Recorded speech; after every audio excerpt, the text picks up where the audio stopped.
Good morning, good morning, good morning. Hello to everybody, and thank you for tuning in. What a fantastic day it is going to be here in Sicily. We're about ready to start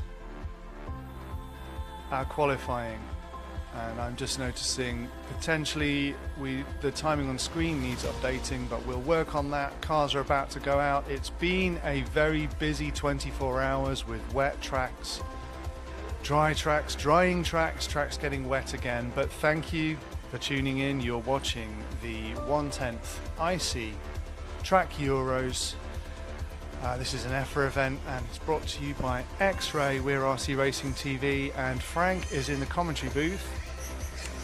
Hello to the world. Hello, Matt. Hey, Frank. Hello. So we're finally up and running. We've finally got cars on track, cameras moving, and we're back out talking to racing fans across Europe and across the world, from beautiful Giordano Naxos on the eastern coast of Sicily. If you look on a map, Sicily is that big island off of the bottom of the boot of Italy. We're on the eastern coast of that, between Catania and Messina.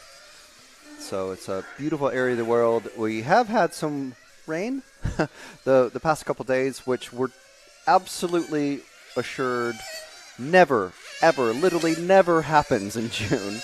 But then again, we do hear that quite a bit. But, you know, it's what happens. We've dealt with it, and hopefully we won't see any more today. Although there is a chance of shower, because there is a small mountain range just a few miles away as the crow flies. And this gigantic mountain called Mount Etna, which is a very famous volcano not too far away. So, we'll see what happens. Maybe we'll get some explosions to go along with the fireworks we seem to hear every night. And so here we are. We've got, this is the wide class. This is I believe it's 235 millimeter class out here. It's an invitational class. Well, I think that's the wrong word. I think it was international class, I think it's called. It's definitely start with an I. But basically, sort of a promotional class to bring more nitro racers into the nitro touring car fraternity. Well, I shouldn't say fraternity, should I? It's just the group of racers that we see. There are a few, so this is it's not a full heat. I think there's just 5. Do we have timing yet? I'm sure Matt is sorting it out. We don't quite have timing yet. Yeah. So if you have any questions at all, you'll be watching us on possibly on the EFRA Facebook Live or RCTV Facebook or YouTube. I'm not sure how many different chat channels Matt is going to be reading off any questions, but usually the main one that we look at, because we can only really monitor so many, really. We only have so many brain cells between us. If you do have some questions, feel free to pop them into the RC Racing YouTube live chat, and we'll get those answers for you. So the main guy he's basically going to be the man to beat, I think, is going to be Thilo Diekman. We have a nice little video piece with him and explaining the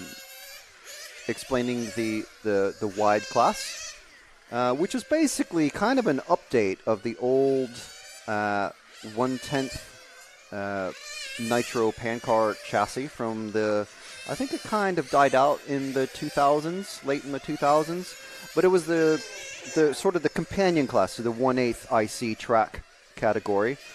In the old days, they used to run the Le Mans or Can-Am style chassis body shells. Obviously, the wide tires, front and rear. And they were basically just scaled down 1/8 scale cars. I'm not sure how many chassis parts were actually shared. Probably not a huge amount. Obviously, the running gear probably would have been the same, except for the belt lengths and stuff like that.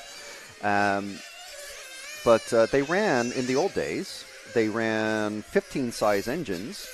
And these are basically running Nitro Touring Car chassis with the same engine, wider tires, so just a bit wider than normal touring car Nitro foam tires. And they have direct body mount attachments to the rear uprights, just like the 1/8 cars, so they're a little bit easier to drive, have more mechanical grip, and the same amount of power as a Nitro touring car, which, by all accounts, have become fairly just a bit too complex for just someone to jump into. So the idea behind this class is that you can get some brands sell, if you buy the wide version of the car, it costs a little bit more, but you get both versions of the car, basically. You have the wide car that you can build it up as. And as you develop your skills and get faster and become more confident, you can turn that same car into a Nitro touring car, which obviously are narrower, so they're harder to drive. They have less mechanical grip, so again, harder to drive. And the body mount, the arrow at the back from the wing and all the scoops and little vents and cool little arrow gizmos that you see, those go through the suspension basically, and it just drives a bit. That makes it also just a bit more difficult. So there's just little tweaks here and there, and obviously it's a much narrower car, the Nitro Touring cars, and you'll see that these cars, they kind of step out a little bit, but it kind of depends on the driver. I think you can see where Tilo is. I think he's in the white car just coming onto the main straight. I believe Zach is on him now. That white number 5. Let's see if the timing is not refreshed. That's okay. So we're following Tilo. And this is a good opportunity, actually, to kind of go around the track and sort of introduce you to the track, which apparently, according to Alessio Mazzeo, was tarmacked or paved with stone from Etna itself. So this is a literally volcanic racetrack. So he's coming across the start-finish line. Here's the first hairpin into the pit area. And then taking the kink, straighten that as much as possible, and then there's a hairpin coming onto the straight onto it. Sort of a gentle sweeper, and then down the main straight, very, very quick, and then sort of a kink coming across the sweeper at the end of the lap. So it's quite a short lap, not quite as short as 12th scale, where you might get 10 to 12 second lap times, but we're looking at I think it's about 15, 16 second lap times, depending. Suppose if you're quick, you're going to want to get into the 14s. Obviously go as quick as possible. But there we go. That is the first qualifying run. That's Q1 of the wide class. So the wide class is up first. And then we've got 4 heats of Nitro Touring Car, or 1/10 track IC, or IC track, as it's the official name is. So the first round will finish at about maybe 11:30, just before 11:30 local time. We're running just a few minutes behind the printed schedule that was given out yesterday. So we have Q1, Q2, Q3 will end at about 1:10 to 1:15 local time. And then we've got a lunch break where I believe we'll be going briefly off air, and then 2 more heats of qualifying, and that will end at about 4:10. Then we've got Super Pole. Super Pole will be pretty good. I believe it's going to be the top 3 or 4 racers in the touring car category, and then in about an hour after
So just a few minutes until the next heat goes out. We're just working on an issue with the timing so we can bring you the correct heat on the screen.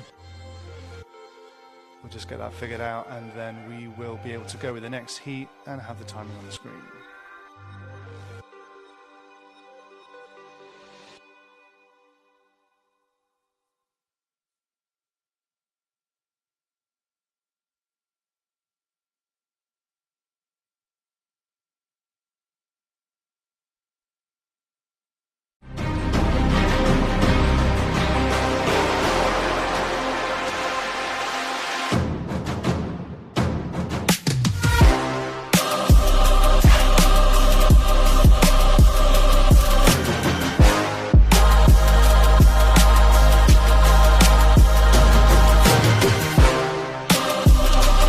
Straight and across the line. That is the wish. That is the win. Dominic Greiner has won already. He just needs to cross the line. So he does so. Dominic Greiner is our European champion.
Okay, sorry about that. We had just usual sort of live technical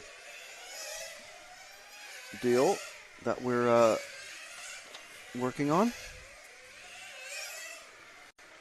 So this is the first heat of Nitro Touring Car that is out on the track. Don't have live timing, as you can see, is unavailable.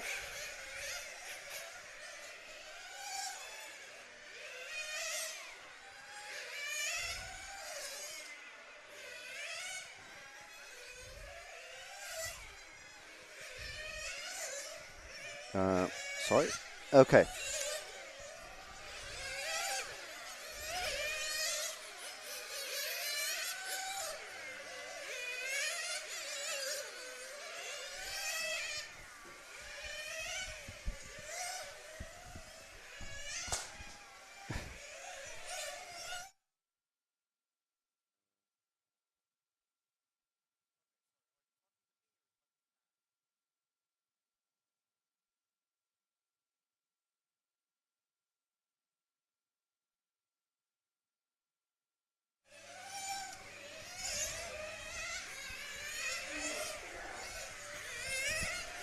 All right, so we're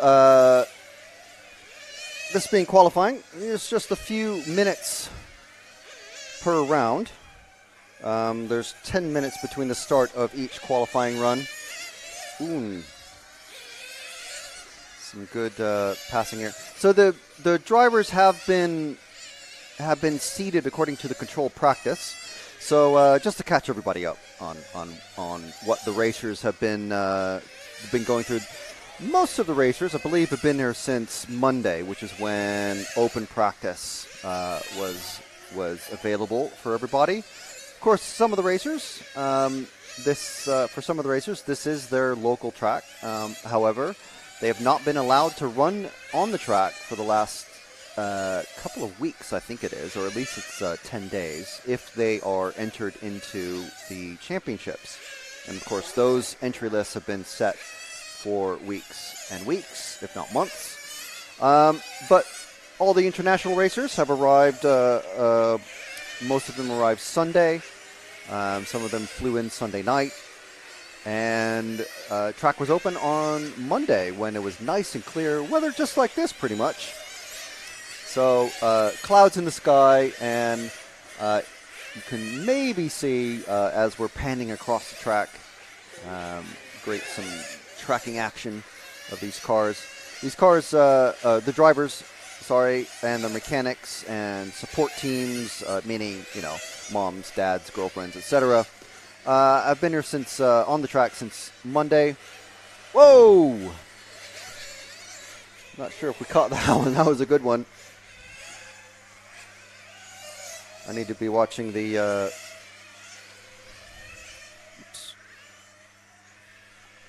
See if we can save that one. That was a nice little highlight. So we got a bunching up of action here. I believe that's Francesco Tironi. That's right next to our cameraman Zach up on the rostrum. And this round is finished. But, ooh, that was...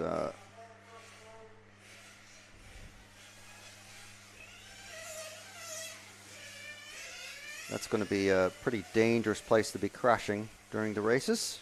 Obviously, those cars... right about where at that point where the car was just flipped over, about 5 meters before that, the cars are coming full on power, and you don't want to be getting smashed up, at all. I was going to say too badly, but you don't want to be smashed up at all when you're out on here.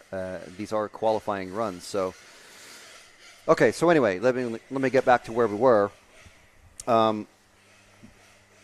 Open practice started Monday, so these drivers have been here literally all week. More controlled practice on Tuesday.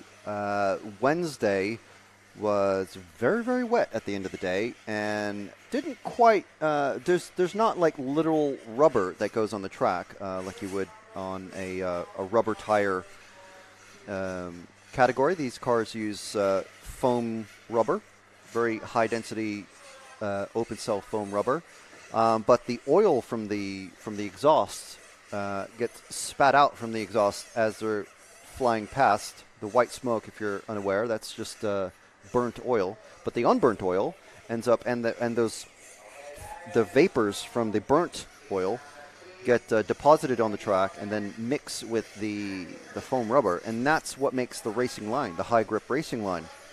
So here we go, out on track. Unfortunately, I don't have the listing of the driver names once again, but anyway, so the traction basically was a bit lost because of the wet weather, and then yesterday it pretty much rained all day, and we were supposed to be starting qualifying. This is we're starting about a day late, basically. But because of the driver numbers, we're able to compress the program into 2 days very easily, and so that brings us up to date. That's where we're at. So we're letting our cameraman Zach follow any of the cars out there. We got let's see, these cars coming through the first hairpin. Zach, there's a group of 4 just coming right in front of right under us in the pit area. Now it's a group of 3. Might be catching up to that the car in front, coming onto the main straight now, hitting probably 60, 70 miles an hour, I would say. This is a pretty good-sized circuit. Not quite as big as Halifax in the UK. Maybe about the same length, I would say, as the Gubbio track where we were last year.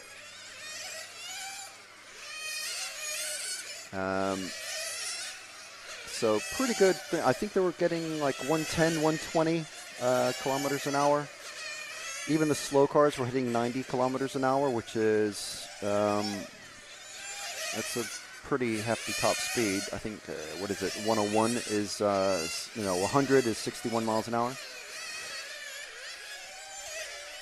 So I would guess that these cars are hitting that top speed there. So we're following this car coming into just full power coming onto the straight. Almost as soon as that hairpin is cleared, full on the gas, hard on the brakes, coasting through that pit area, straighten out the kink through the inside sweeper, on the outside sweeper coming onto the straight, and again, that's a 90-degree turn at the end of the straight, believe it or not. But they're trying to straighten it out as much as possible and not letting the back end step out too much, because if you do, you're sliding, you're going on to the low grip area of the track. The racing line, I was chatting with the mechanic for Milan from the Infinity team. Let me get that chap's name. He's the team manager for Denmark. For Holland. You're saying the racing line is only about a car width after the first round of controlled practice. And obviously that line will widen slowly during the day and will go faster and faster. So that is warm-up. We've already got a crash as they're coming out of the pit lane.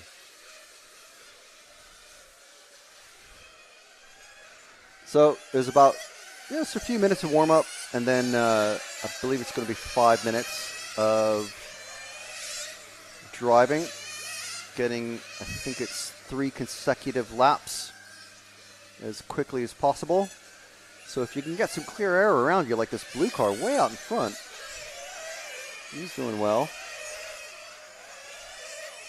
He's got no one ahead of him, obviously, because he was the first out of the pits, and he's got no one behind him because it's a little bit of squabbling early on, this number 8 car. The squabbling's happening behind him, and he's able to kind of just time trial it a bit, and just run his own qualifying.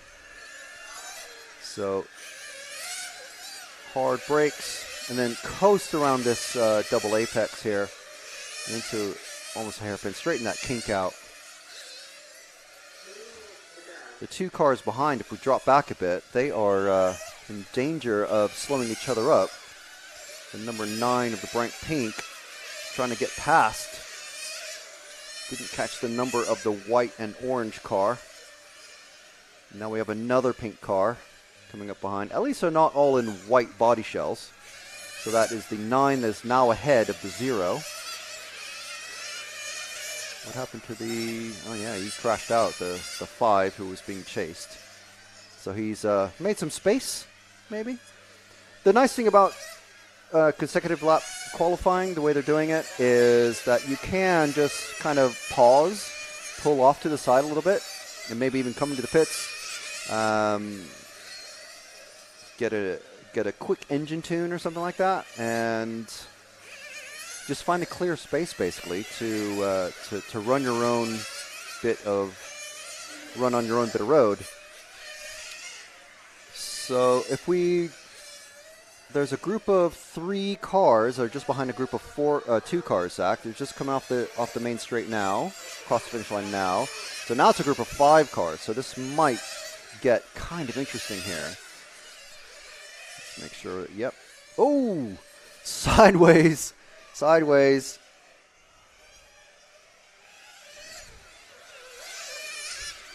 They are zipping and bobbing and weaving and trying not to let anyone pass them when they could just be, kind of work together a bit here.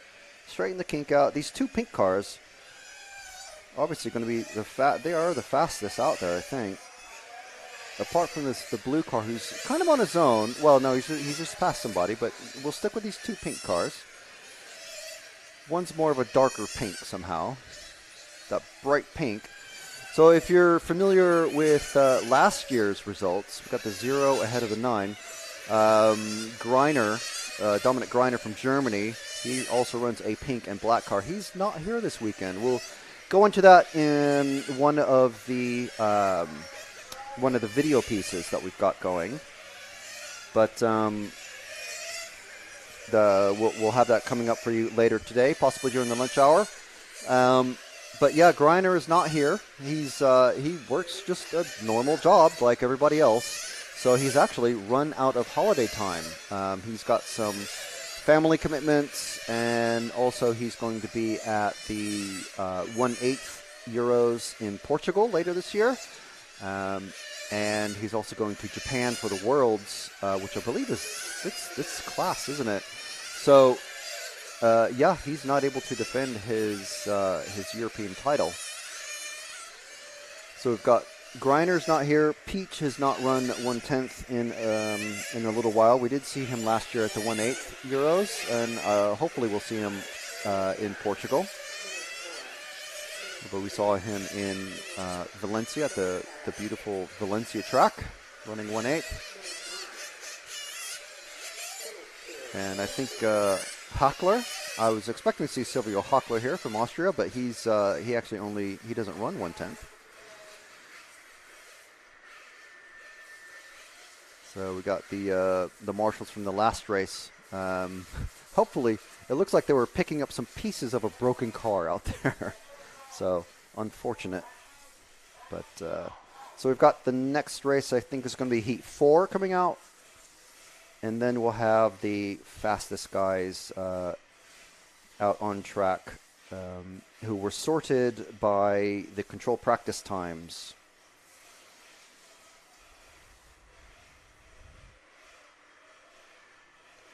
So we do apologize for the lack of the live timing on the screen. I'll see if I can find the web link to look for.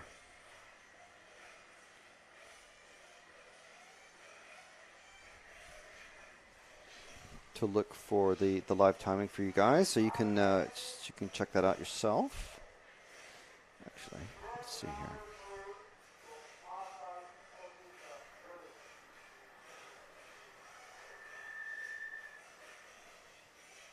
So the live timing situation, we are still working on it. Sorry about that, guys. We're doing everything we can to get the live timing sorted, and we are. Oh, it looks like we might be about there. Excellent. That's good news. Some names. Maybe. Yeah, these do look like the relevant names. Do they? I think so. I'll take it. Heat We'll 4. take it. Yeah. It's moving. Yeah. There's it does flashing look correct, lights. Yeah. There we are. We'll take it. These look like the correct names. We've got Filippo Domanin. Oh man, how exciting is his race going to be? If you guys have a chance, but during the lunch break, go watch last year's, I believe it was the final, where he was, this kid is going to be so good.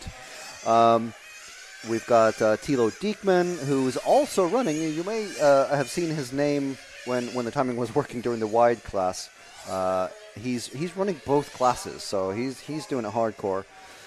Stefanizzi, Lycaris, Guillermo, Garita. So, yeah, I'm a little surprised to see Domanin in Heat 4. You would think he'd be in Heat 5, but he's classified, at least, he's sort of on the bubble, I would say, of getting into the final heat. And notice that there are 10 racers in this one, so it is full. So it's not like there's only 8, and if the fifth heat were 10, he'd be in it. He's got a little bit of work to do, maybe. And Thilo Diekman as well, who finished 3rd last year. And Shepis, is that Mr. Shepis himself? And then Kazal. Some plenty of familiar names in here, and a couple of slightly surprising ones. Of course, we're going to have Balestre Mazzeo, we have Grosskamp, and Torini. I think we already missed Torini. My apologies. Yeah, so some big names coming up, and a couple of surprising ones in this particular qualifying heat. So, let me see. So, for those of you who are, let me see if I can find that link. There's a QR code, but that's not going to be any help for anybody. So let's see if we can So we're quite used to my RCM. We're kind of spoiled by my RCM, to be honest. But I'm going to see if I can find where to send people for. No. Okay.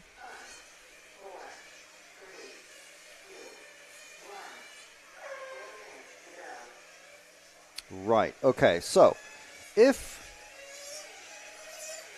you go to https, or well, just type in padlet.com, padlet.com, and then in caps, if you type in amsci_live_race, so it's AMSCI_LIVE_RACE. There's a link there. It's a European Championship 1/10th IC, and that is the live timing results page. So you can see who is on the program, the schedule, the free practice, qualifications, control practice, etc., and qualifying. So Heat 1, 2, and 3 results are already there. We are in Heat 4 at the moment. And I'm just trying to find the names of the drivers. So because it's a live one,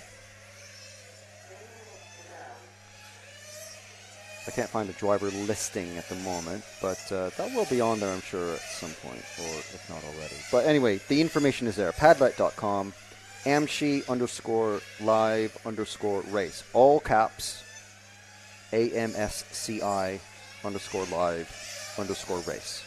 So that's where you can go, and we'll try to put that on the social media information on EFRA and RC Racing TV. Meanwhile, we've got live time. Let's see who's quick. Wow. Okay. Slightly surprised. Dominique has pulled off.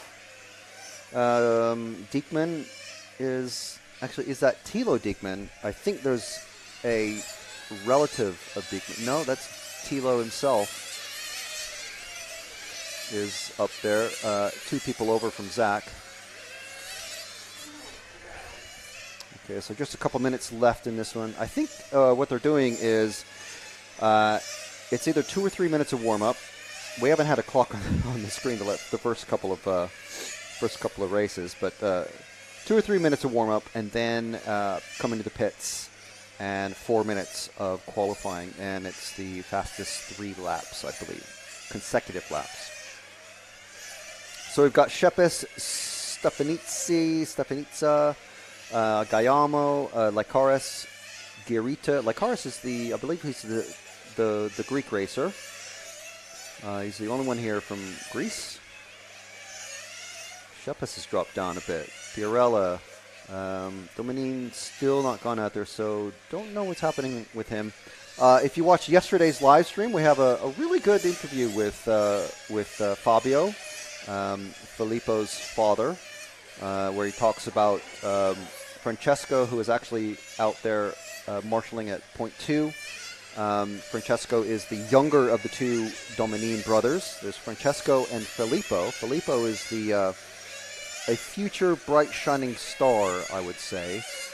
He was so quick last year, but just a bit temperamental on the track. And once he gets that down, he is surely going to be winning lots and lots of major races. But this is Italy. Italy loves nitro. Italy loves nitro on-road. And, yeah, so there's some big names. There's Balestri. There's possibly Torini. There's, I keep mentioning Masseo. Yeah, there's those Balestri and Masseo are both former European champions. I don't think Balestri's won a world championship. Feel free to correct me in the RC Racing TV YouTube chat if I'm wrong. But everyone has finished and they're starting to come into the pits now. And we are just about ready for the 5th and fastest heat. So there's your finishing results. It's Rosario Guillermo, Daniel Shepis, David Stefanizzi, Lakaris, Diekman, Pierella, Garita, Kazao, Strasser, and Dominine did not get any laps in.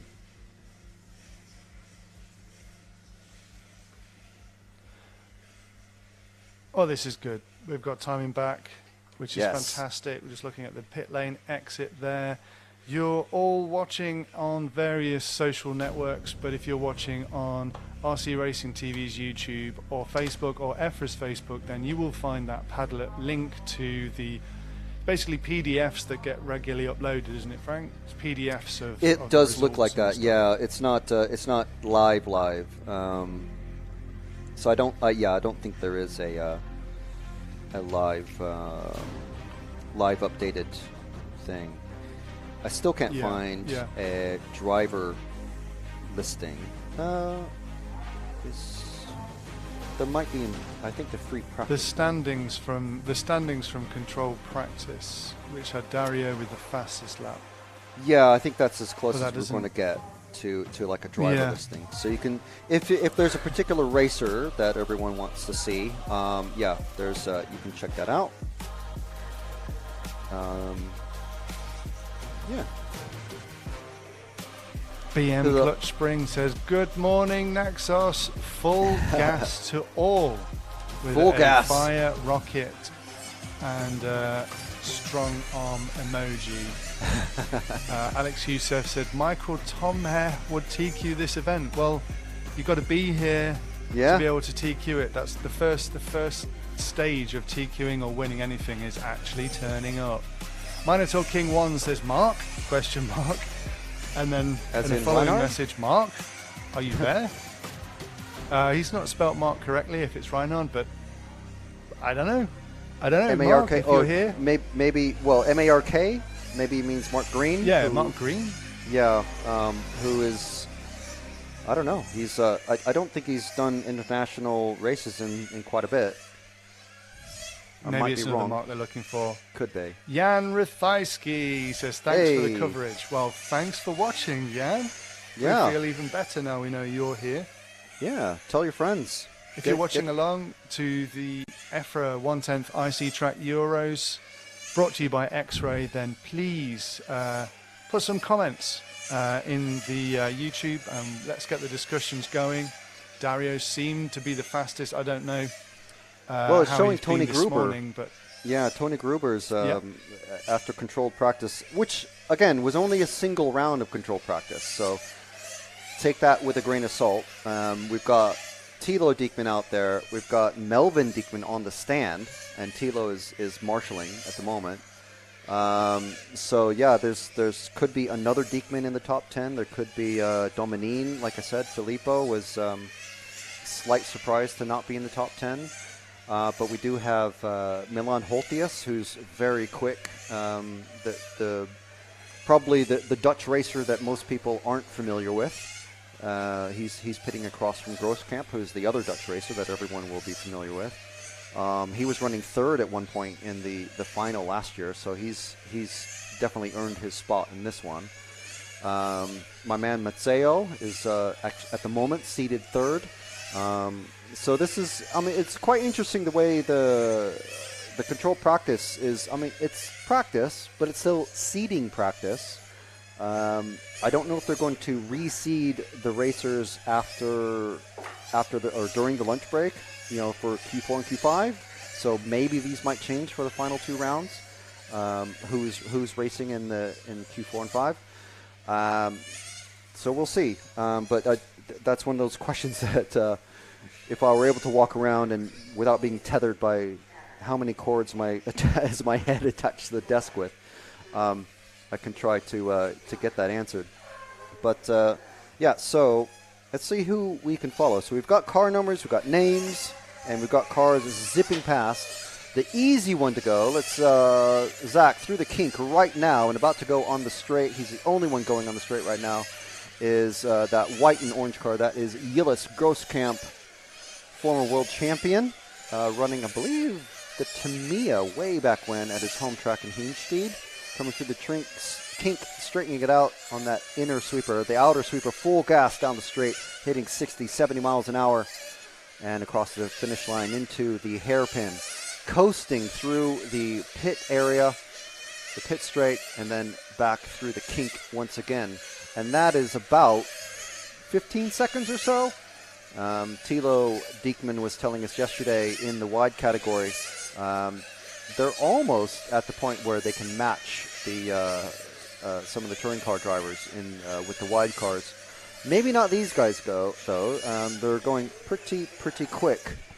We don't have lap timing information, unfortunately. But Balestri, after a few laps, has jumped up there. After 4 laps, has jumped into the top. He's swapping around with Tony Gruber. We've got Raiola, Grosskamp. So the top 4 or 5 easily swapping places. Thurston threatening. So Balestri, after a couple more laps now, looks like it's kind of shaking out where it's Balestri, Grosskamp, and Gruber are battling for that top spot. Thurston not quite able to make it into the top spot, but we had a very good chat with him yesterday as well. That'll be another video piece. Wanted to make sure that we got some of the notable and notorious. Not that anyone here is notorious, I would say, but Thurston and Matteo, after last year's Euros, definitely were not in the greatest of headspaces, and had a good chat with both of them actually. If you missed the chat with Matteo, we might be playing that in later, but it's definitely on yesterday's live stream. If you catch that on Facebook or YouTube, on whichever channel that you're watching this on, it's a very nice chat. The former European champion Alessio Mazzeo, and I don't know. I would think he's probably not calling himself an up and coming racer. I think Thurston's in a much more happy headspace now this weekend than he was last year. He's under quite a lot of pressure, and anyway, he's out there and going pretty quick, but not quite as quick as Dario, who, again, on yesterday's live stream, very nice little impromptu track walk with him, and he was telling us while he was getting rained on, he's like, can we get under the awning? He's like, no, let's get out here and get rained on, and you can walk us around the track. So we are with that is Grosskamp being very well harassed, almost. I think that's Balestri who's just passed him. Be interesting. Let me get the car numbers these guys are going past. As the car number 2 and the car 5. I think that is Balestri. It is. So teammates passing each other. And I'm sure sharing plenty of setup information. Oh, Balestri sideways.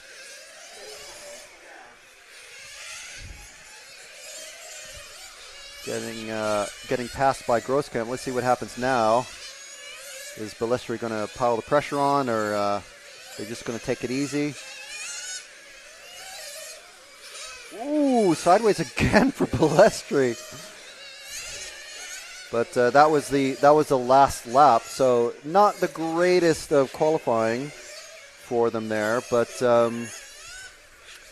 because they're possibly slowing each other up. But let's see how that ended up when the results come through.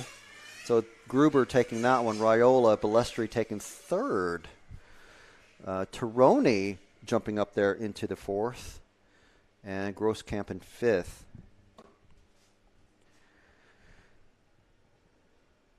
Mazzeo, Diekman, again that's Melvin Diekman. So we got two sets of brothers out there.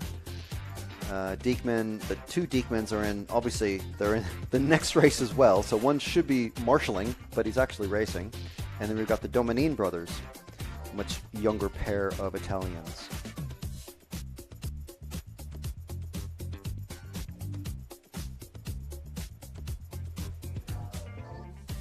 Good stuff. So Dario continues to be the fastest on track. Would that be the case? Tironi, I think it was that took that one. Ah, okay, cool. Yeah. Okay. Dario, I think was third. second or third. I noticed how much Dario says he loves the track, so he obviously is getting on very well there. Est Foxy says Nitro cars go burr. True. Minotaur King's still watching, saying hello to all. He's watching they're watching from Greece and nice. are a Cheering Griner on, fan. Yeah. Very good. Esther Fox is asking, what's the wide category? Well, glad you asked. We have a video with Thilo Diekman coming in a bit, don't we? Yeah. It Discussing was a really that interesting very chat. subject. Yeah. One of those sort of resurgent sort of classes that's been updated a bit, and if you're really good, you can make them just as almost as fast as a Nitro touring car, the 200 mil. But these are the 235, basically a renewal of the 235 millimeter class from way back when. I believe it kind of died out in the late 2000s or maybe early 2000s. But yeah, it's an interesting. I think it's a quite cool way. I kind of described, although he's not a large scale racer, I kind of described it as the way the F1 category in large scale is meant to be sort of the fun class that brings people into the championship, and then maybe they sort of graduate to the fast category where it's a bit faster, a bit larrier. But yeah, I think it'll be good. And there's only 5 racers here, I believe, but it's pretty good. I think it'll be a grower, as they say. So we see Grosskamp and Balestri talking, doing the old motion of, oh, I was inside, you were outside, or maybe the other way around. Yeah, they see him pointing at bits of the track. You can't. Yeah, you could. The speck of red that's in the camera shot there from this angle. So there's still a few minutes to go. I think a little bit more of a space. So this is Q2 about to start. Engines are running. It's a couple of minutes of warm up, and then we go into the qualifying itself. Oh, this is cool. So we're actually starting with wide. So, yes. So wide is the first one. Yes. And then so you see all the fast guys are out there. We've got Balestri, we've got Maceo, we've got Tironi. Where's Milan? Don't see Milan. Milan is out there. Yeah. So, like I said, the fast guys who were just on track. I think they're giving the Diekmans a bit of leeway because Melvin Diekman is racing in Q5, and then he's supposed to be technically marshalling, but obviously the way the international team system works at the European Championship events is the team manager is supposed to sort that out, and if he can't, usually the team manager comes out and does the marshalling, covers that marshalling duty for the racer who's not out. So there's supposed to be 5 out there. There's only 3 on track. I believe that is Thilo Diekman's girlfriend bringing his car out. And, yep, there's Thilo going up onto the rostrum now. So, yeah, they give him a little bit of leeway, but they are losing some time on the track because of the changeover. And Thilo Diekman was just marshalling. So he's not. It's a very quick turnaround time, basically, for both of the Diekmans.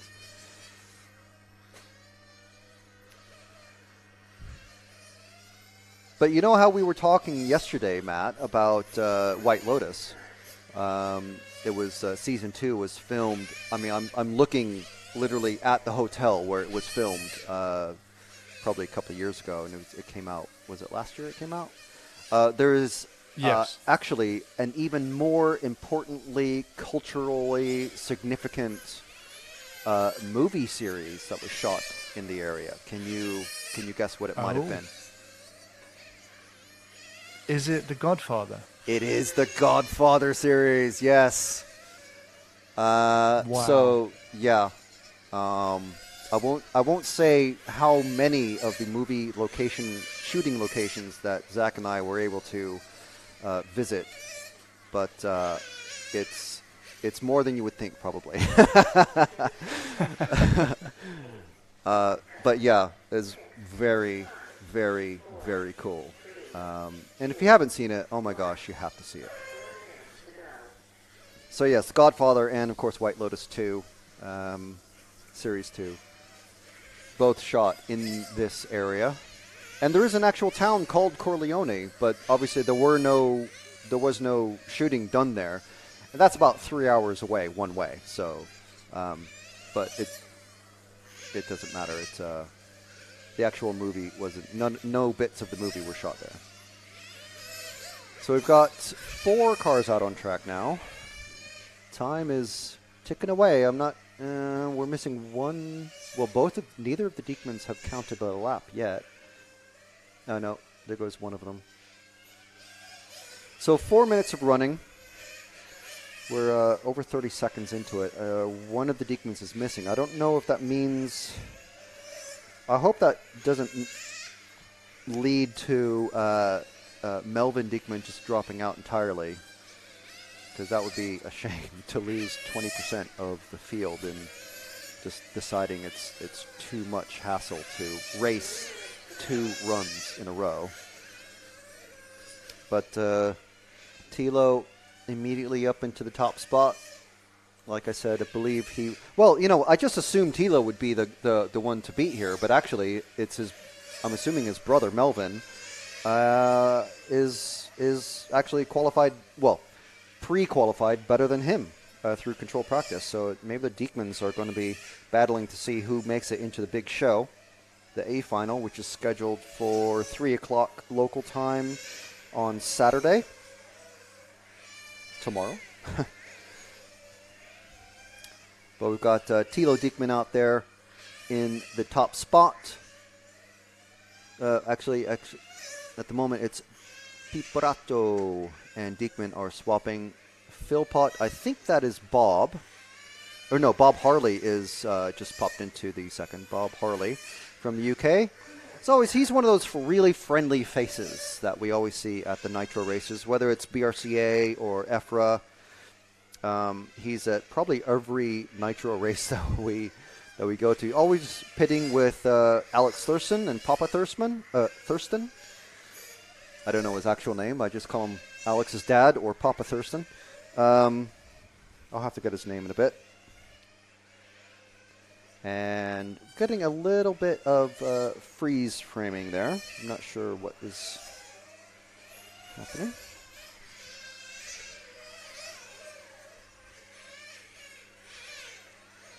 So yes, someone did ask about the 235 category. I'll probably just kind of bore everyone else who's not interested in this, but because I did explain it, but we will have a further explanation. I'll just do a very basic thing. Basically, this is a sort of a refresh of the old 235 millimeter category from way back when, which was when it was scaled down 1/8 scale cars and 15 size engines.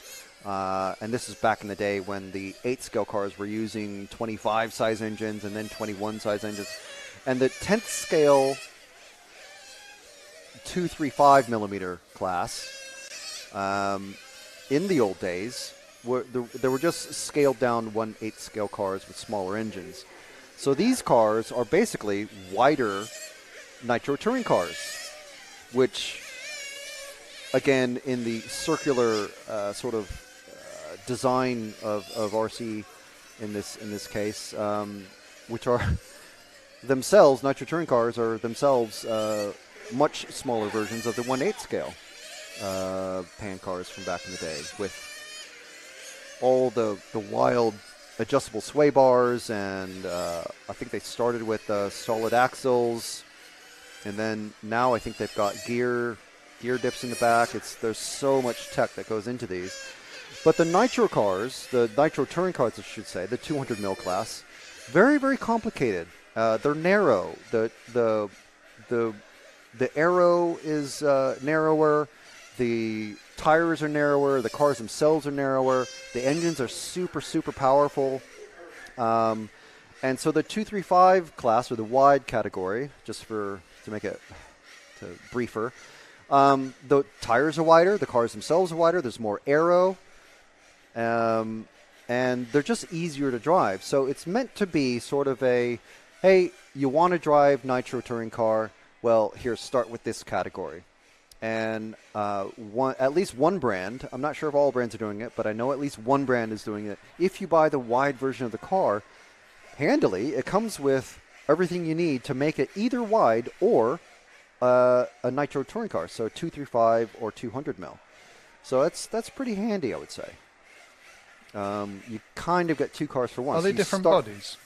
They are completely, well, not completely. They are different bodies, yes, because it's one is 3.5 centimeters wider than the other, so it's over an inch wider. It's like 1.25 inches. So yeah, they are wider. So they have more aero, more mechanical grip, but they use the same engines, most of the same. Well, all the running gear is the same. All the suspension gear is the same. The only thing that's different is the rear body mount and the wheels and tires, basically, and the body.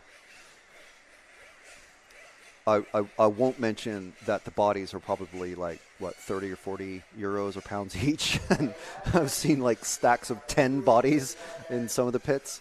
But, yeah, it's still, it's not the cheapest way to to go out, but it is racing, So it's, if you're trying to move up from, say, fronty, maybe you're too tired of how complicated nitro touring car is, maybe you could convert it to a wide class and get a couple friends to do it and show up at a club meeting and go, hey, can we run a class of these cars? We got 5 or 6 of us wanting to do this. Let's do it.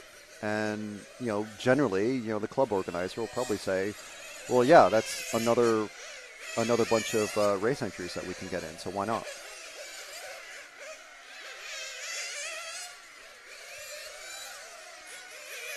You see Mr. Bob Harley out there. I'm not sure. I'm not sure which one of these chaps is Melvin Diekman. We got Sabrina Ialaci, wife of Daniele, is here. She was actually replying on some of the EFRA posts yesterday, the other day, with the live timing link, that Padlet.com. Well, not live. I shouldn't say live timing, but the results link.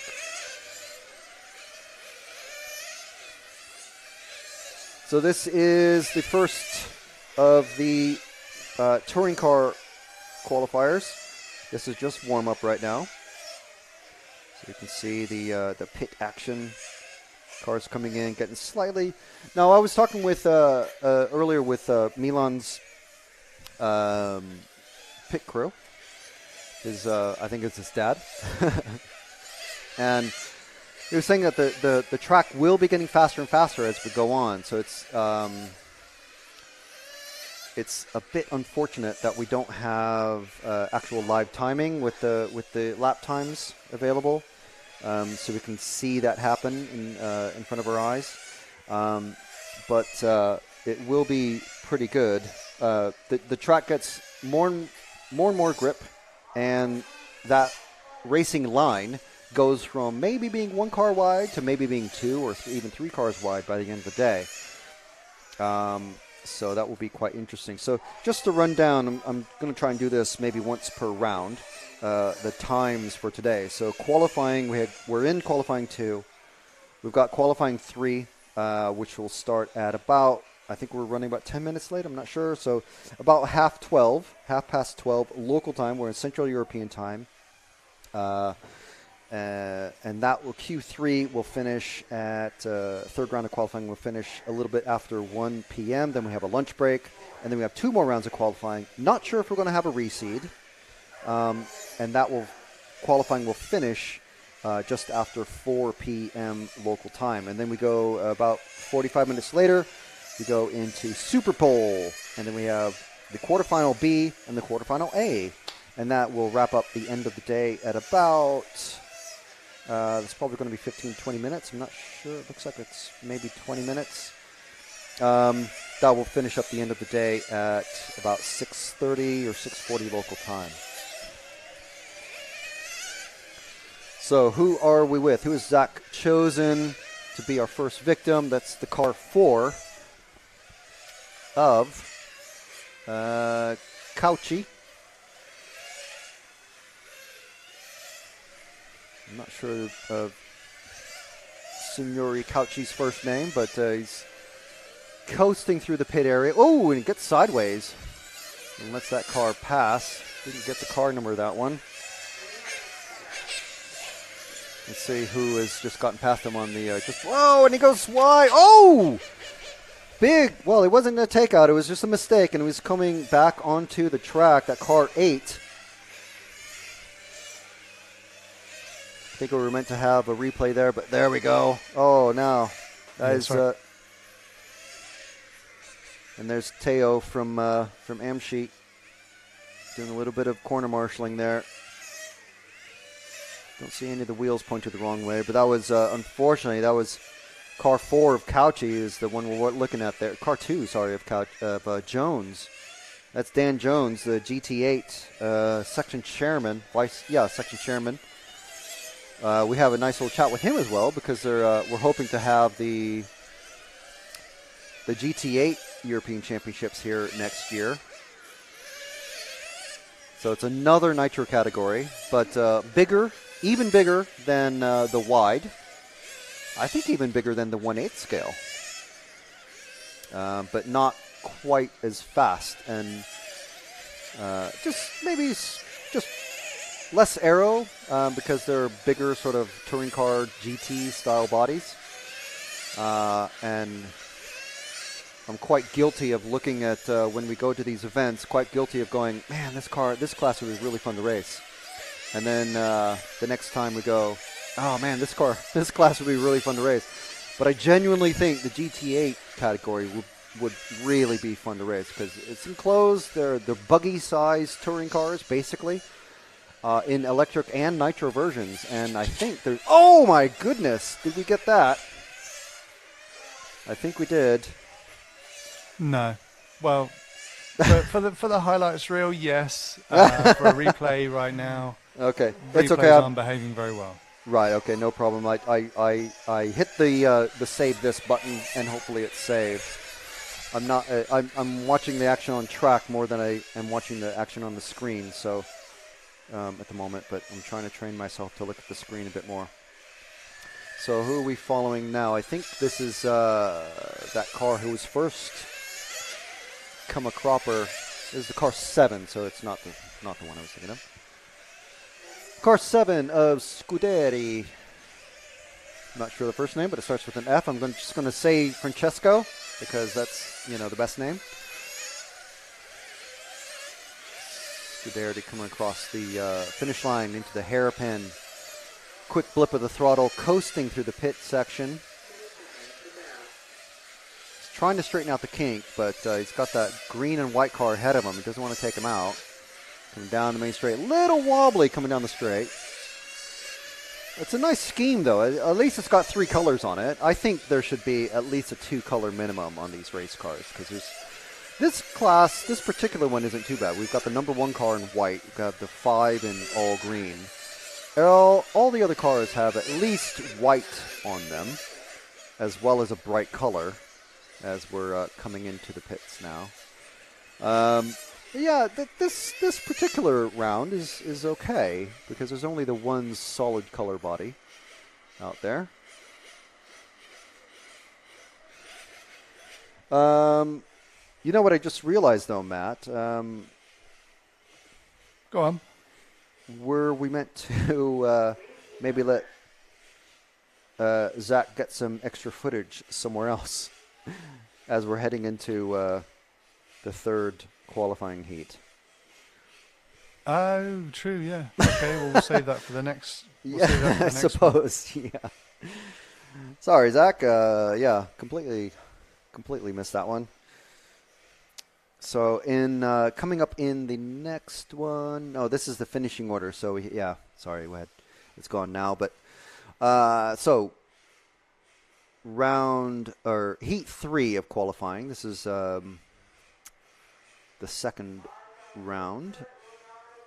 Got Gloren Mussolino Pelwa, I think.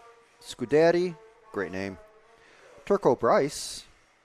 Raiskov, Vandal, Eduardo Domanin, and Legay. So I think this is Francesco Domanin, the younger of the Domanin brothers. The one who doesn't take it so serious is how his father Fabio puts it. It's Filippo who is the one I was kind of going on a bit earlier. I can't remember what position he was in the final, but he kind of kept taking himself out. I remember hearing the hits of the car of Filippo's car at the Gubbio track, where he would hit the kink, the berm of the kink, and go flying into the wall on the inside of the track, and it was just everybody was like, "Ooh, what is that noise?" But hopefully he's calmed down a bit. I mean, he's still a young guy.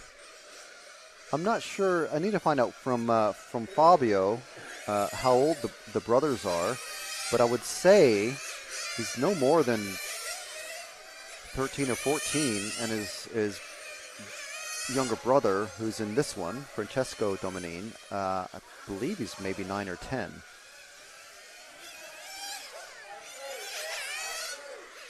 But it remains to be seen if Francesco takes it more seriously and if Filippo will calm himself down a bit.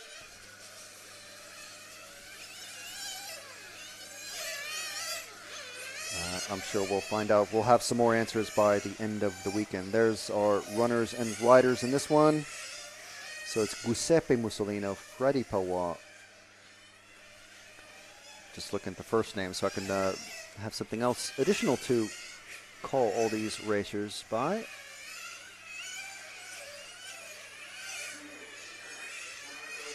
So you may have heard the track announcer, which is a computer voice.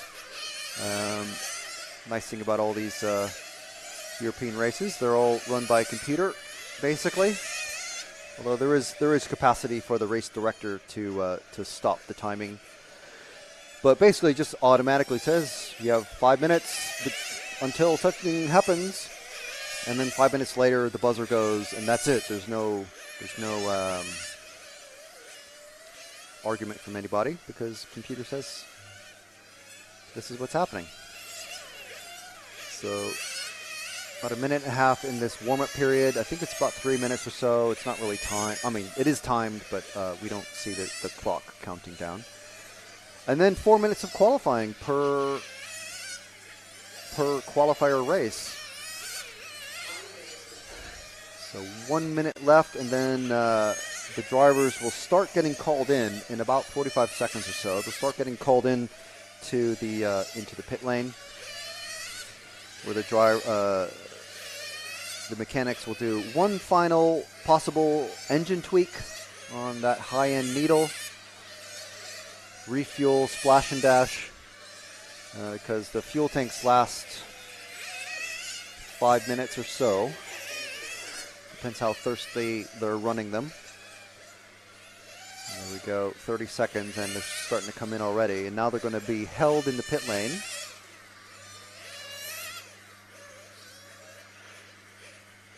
See Julie Thurston, the EFRA chairman. So a couple of cars have gone out, maybe a little earlier than they should have. Okay, well they're letting them go. It's okay. It was the 9 and 4 of Domanin actually, and Scuderi. Domanin wasn't caught by the start of the clock, so the first car to go out, he's doing an extra lap basically, so now he started his lap. So Zach, if we catch the last pink car going through the kink right now, and he's about to come on the straight. He's at the end of the straight now. across the finish line now into the hairpin. That is Francesco Domenin. Let's follow him for a bit because we didn't really look at him on track, I don't think at all last year, really, like specifically. Let's see if he's able to catch this gaggle of cars that's ahead of them. There's a group of 3 cars that are kind of, they've done the initial bumping and barging, stuff like that, and sort of sorted themselves out, but I think Domenin is going to be catching them up in a few laps. Doing about 15, 16-second lap times. And this is the younger of the 2 Domenin brothers. Father Fabio is in the pits looking after them both. I saw Filippo. Filippo is the only one walking around with a baseball cap, or baseball style cap, and full motocross goggles on. Like the Nitro buggy guys do. So it looks like Francesco's kind of falling behind these guys. 2 cars in front have just come together unwisely. So yeah, let's stick with and they knock each other out. Well, that was that.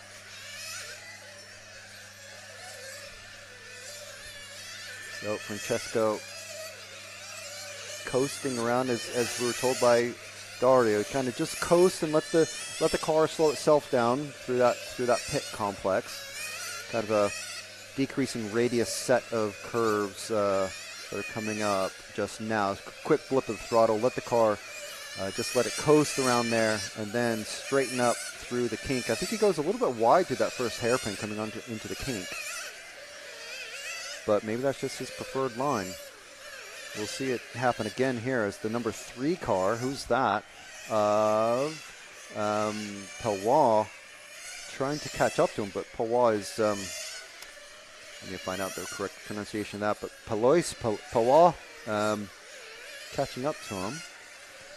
Let's see where Francesco's running. At the moment he's leading, actually, so it's a good car to stick with. So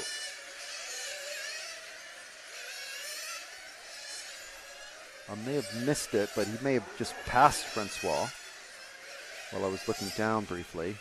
But he's able to stay ahead, so it's no problem. Unless Palois is just genuinely quicker. Now, the one thing that I am very, very unsure of is if the timing results that we're seeing, if it's showing the overall qualifying time, or if it's showing the actual qualifying of where the drivers sit in the 3 consecutive lap qualifying. So the timing that we're seeing, I'm not sure. I'll have to ask our man Vito what we're actually seeing on the screen. It looks like Palois has gotten past Domenin now, so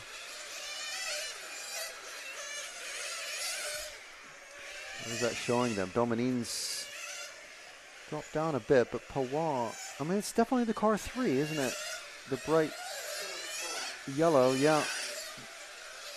Domenin's dropping back. He's got another car on him, and he's been passed again. So take the results with a hefty grain of salt.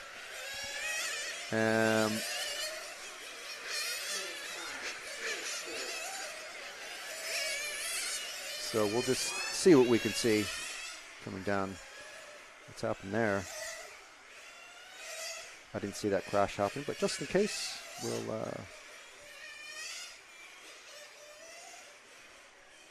save that bit. I didn't catch the car number, but that white and pink getting rescued. Got 2 or 3 cars having to get rescued out of that one. So that is 10 racers in that one. So Mussolino, Gloren, Bryce, Eduardo, Legay, Palois, Domenin, Reiskopf, Vendel, and Scuderi.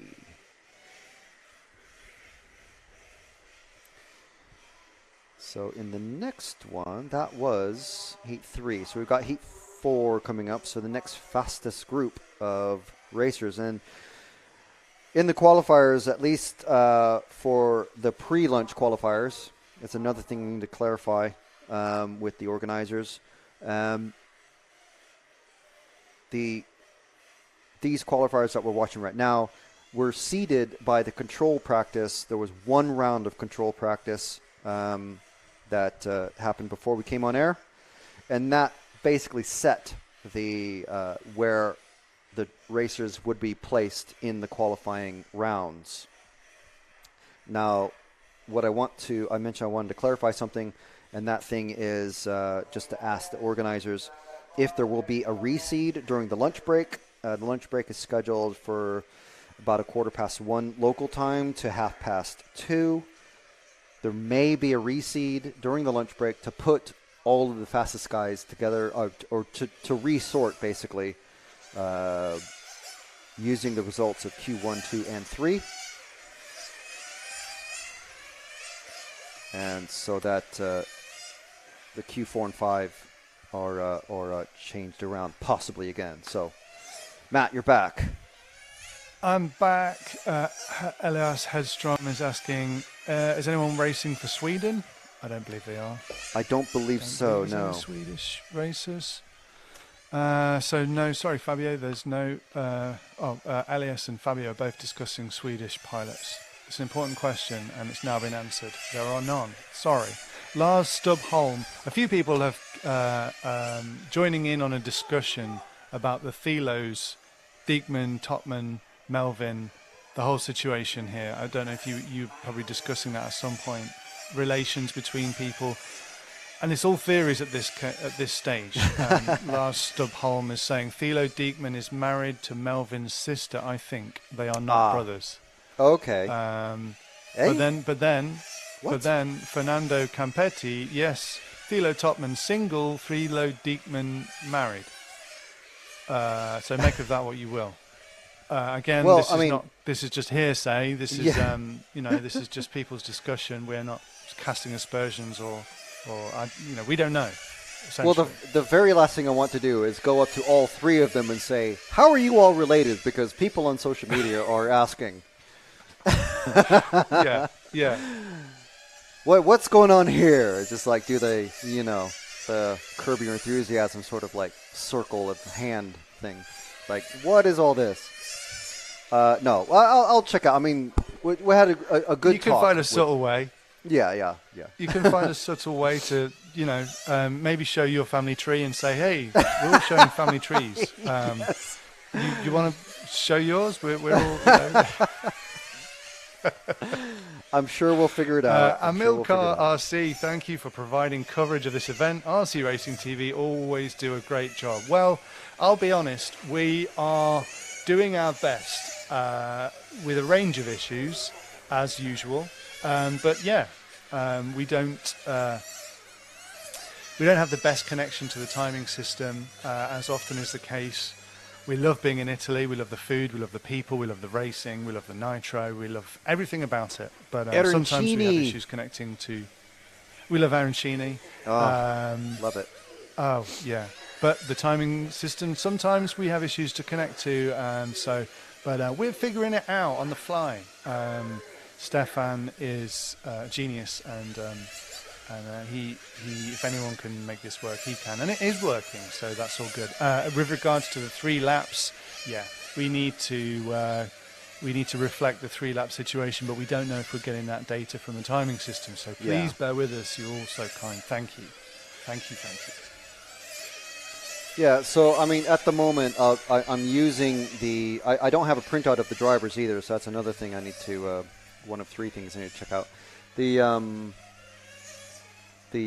just using the list of drivers as they're moving up and down, just kind of, like I said, as a grain of, take that with a huge grain of salt, meaning don't completely trust it that these are the official qualifying times.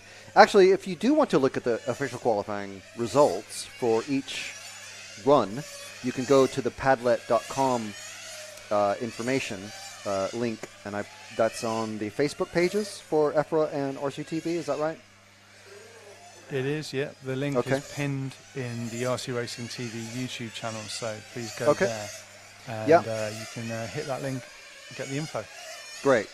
Perfect. So, yeah, so if you do want to see the actual official results, I maybe don't have enough fingers to do that live between each, or, everything that's going on. So feel free to do that and discuss amongst yourselves. But, yeah, so once again, we don't have Filippo Domenin running in this one. Very interesting. So I wonder what is happening. Francesco is running, the younger one, and but the faster one, Filippo, is not running in this race again. So, not sure what is happening. So that's maybe the first surprise that we've got. Diekman is up there. Slightly surprising that he's not top, but then you can't always be up there. But yeah, it's Tilo that's out there. Melvin is in the next round, and if I remember right, he did not run in the wide Q2. This is the second of 5 rounds of qualifying. The fastest guys are in the next race immediately after this one. And the sun is out. The wind is up. I see flags. Not quite snapping or cracking, but they are flowing nicely. We've got clouds. The possibly threatening rain clouds are not appearing, which is excellent news, which is definitely what we have wanted after the last day and a half of rain. Actually, coming on 2 days. But yeah, so looking forward to some great racing. So let's see who we are following here. Zach has caught. This is the no side number. Well, it's a number 1 car. Is that Filippo? You know what? Filippo is out there. This is Filippo. But he's not counting any laps. So what is happening here? Well, it's got a number 1 on the side anyway. It's supposed to be Filippo. As you can see on the timing, in that number 9 spot, it says 1. That is the driver number, which is supposed to match the car number that's on. So we'll try and watch it for another lap or so. I want to have a look at the time. Because he's on the track by himself, I can see who crosses the lap.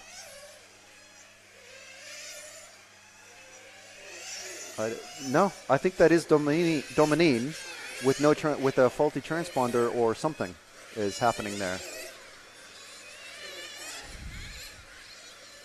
So that's something else we need to find out in the lunch break. What's going to happen there? Because he's not going slowly, and he will not be happy with being last place. No, he's just pulled into the pit. I see. Yes, Francesco has picked up that car, which means that is Filippo. And Filippo's come off the rostrum wearing his motocross goggles. So, maybe his dad told him, just keep running and I'll try and get your laps in or something, which I doubt is going to happen. I don't think they can just. It's your responsibility as a mechanic and racer, or as a unit. You're meant to have all of your electronics working for the timing equipment to properly count you. So I don't know. I'm not saying that that's what Fabio's going to try to do or is doing, but I mean, I don't know. So yeah, an issue potentially. So just to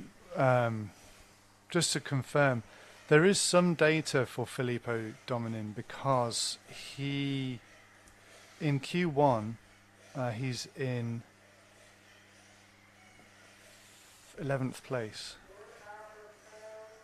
And so again, I don't know necessarily whether to take that with a pinch of salt, but on the Padlet link, which is okay. in YouTube, and it's pinned, and you can go in there and you can look at the Q1 results. Yeah, he's there. So again, take it with a pinch of salt. I'm sure all will be well. Yeah. Yeah, people.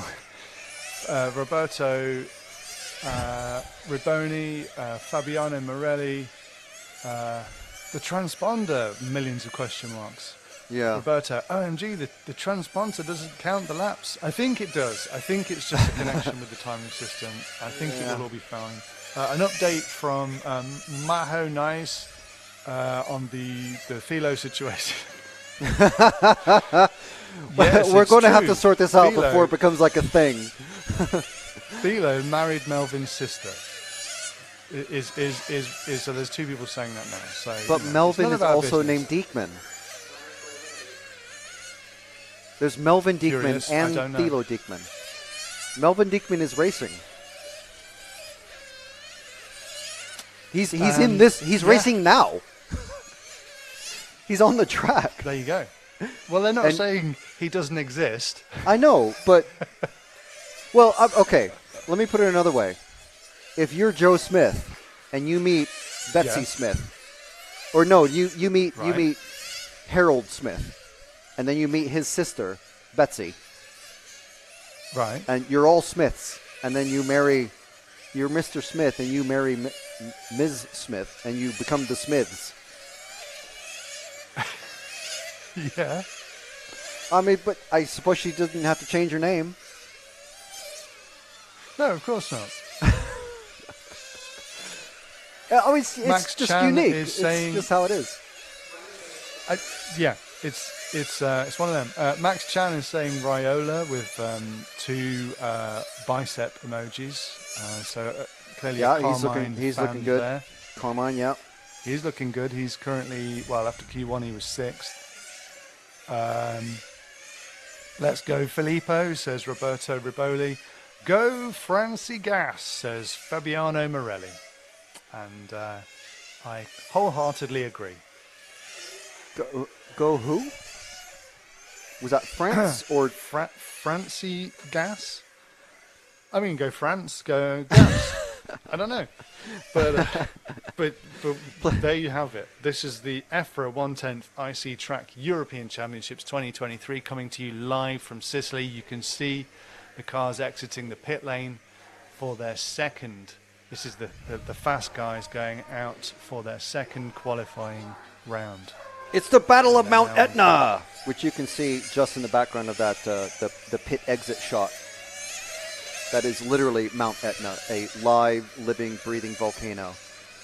Not too far away from us. Just it's dominating the horizon to the left of our main camera shot. So who are we following now? I think we're on. Wow, I think it's car 4. They're quite fast. That is Raiola, I think, that we're on. Let me just confirm.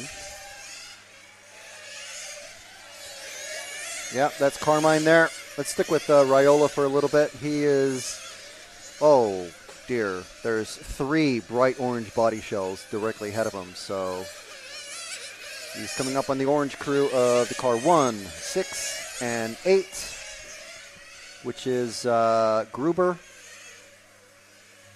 6 is Tironi, and 8 is Holthius from Holland. He's already passed Holthius. Raiola looking powerful. Who was fastest in this one? I think it was Tironi. No, it wasn't Tironi. It was White. No, Gruber. Gruber and Balestre were also very quick in the first round.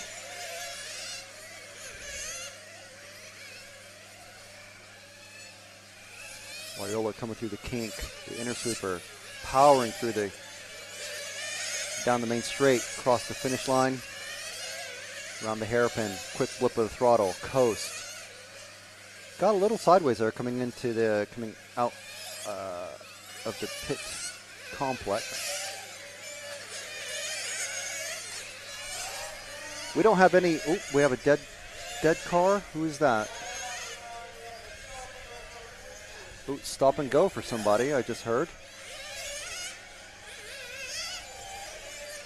I should have brought my binoculars. I can't see. Tilo just picked up a car that is dead. It's sat at his feet.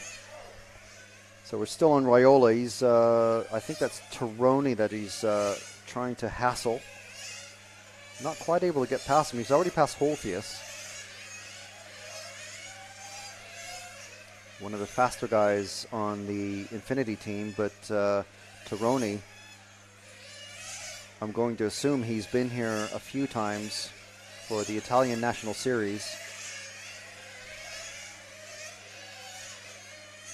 Coasting around. That's a great set of corners there. I love a good decreasing radius set of corners.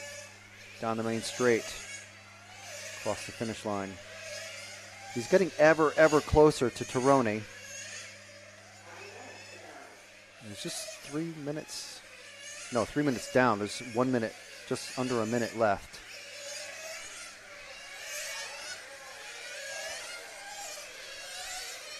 Oh, slight tap. But he got past, not called by the ref. There are I believe there's there's one EFRA referee. It's so great that there's multiple bright orange bodies. And they all have black wing end plates as well.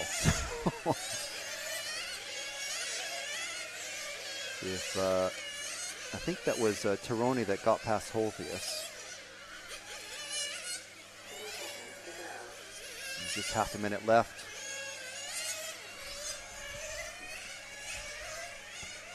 Got Balestre, Gruber, Raiola, Grosskamp, Tironi.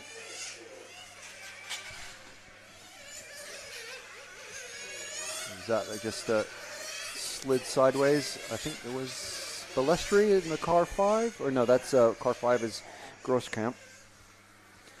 That's the end of the run anyway. Doesn't look like any serious damage was done. And that's the end of Q2. So, Zach, if you can lock that off. So we're going to go to set of still cameras now.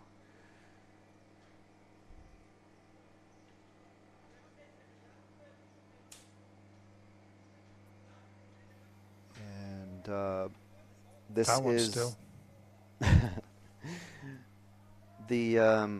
This is the last round before our lunch break.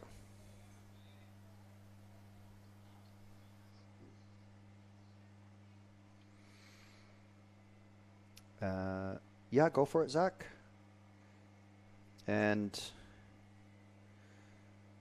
so this looks like they're not in a massive rush to get anybody out. I don't hear any engines going. So maybe they're having, I don't know what's happening. But maybe they're just having a cup of tea. Yeah. Espresso. No, cafe. Oh, sorry. Yeah, sorry, an espresso, yes. So with that, shall we go to a short commercial intermission? Yeah, let's do it.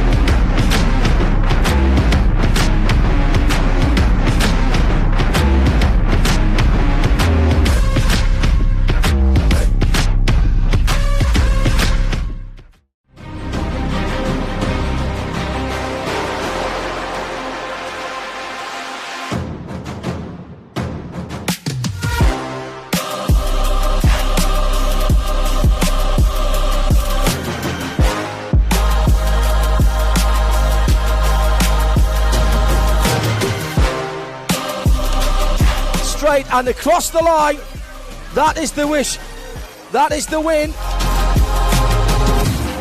Dominic Greiner has won already, he just needs to cross the line, so he does so.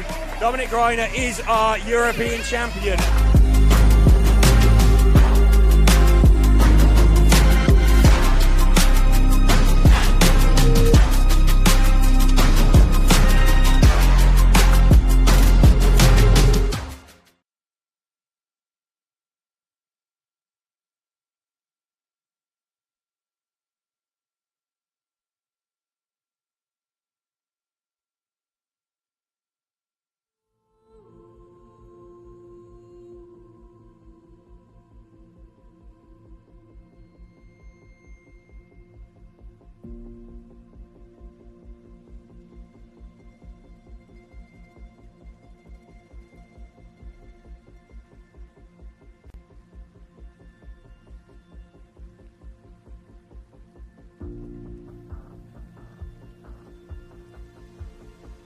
So you're watching the EFRA 110th IC Track European Championships 2023. This is an EFRA event coming to you live from Sicily, and it's brought to you by X-Ray. We are RC Racing TV. Thank you so much for watching along. It's great to have all you people watching qualifying from all around the world as well. Max Chan thinks it's funny that I said they've gone for a cup of tea. We're not sure. Here we go. I can see people coming to the pit lane. Just a short intermission, it seems, between qualifying rounds 2 and 3. Short delay, but it looks like people are coming back to the pit lane. We are fighting a few fires in the studio, solving some timing issues and getting some more information on things that are going on around the track. You guys are watching at home and commenting along in RC Racing TV's YouTube page, which is awesome. Darren Lee, is there any live timing or results anywhere? There is no live timing. However, there are results. You just have to look at the pinned comment in the RC Racing TV YouTube page or on the EFRA or RC Racing Facebook pages, and you see a link that says padlet.com. That's the one. Go there and that gets updated after every heat with the times. That's what we're working with. So yes, it looks like no issues for Filippo Dominin. They may have had issues with the transponder, but they have counted the laps. I suppose I could take a look and see if we have yet the standings after qualifying 2.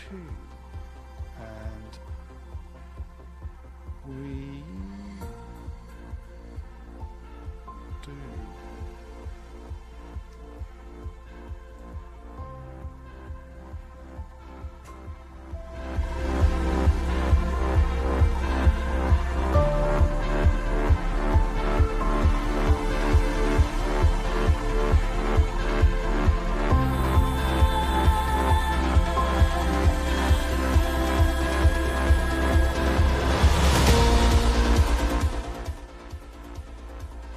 So just hearing in our ears that there is discussions going on because there is a strong suspicion that there will be very bad weather tomorrow, finals day. So, and depending on which weather app you look at, slightly different forecasts.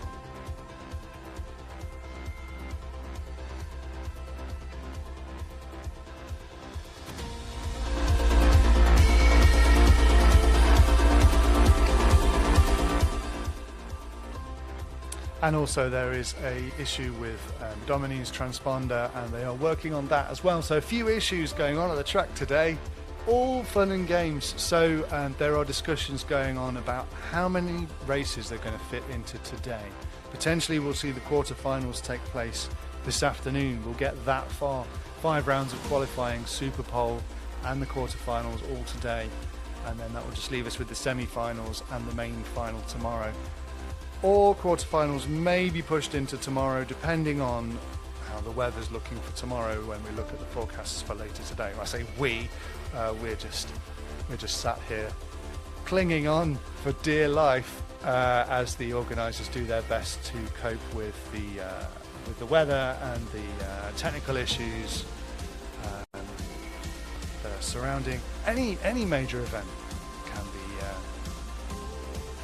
Come under various issues, so we just got several of them all at the same time here, so it's all fun and games. Anyway, after the second run, I can tell you qualifying Heat 5, Dario Balestri was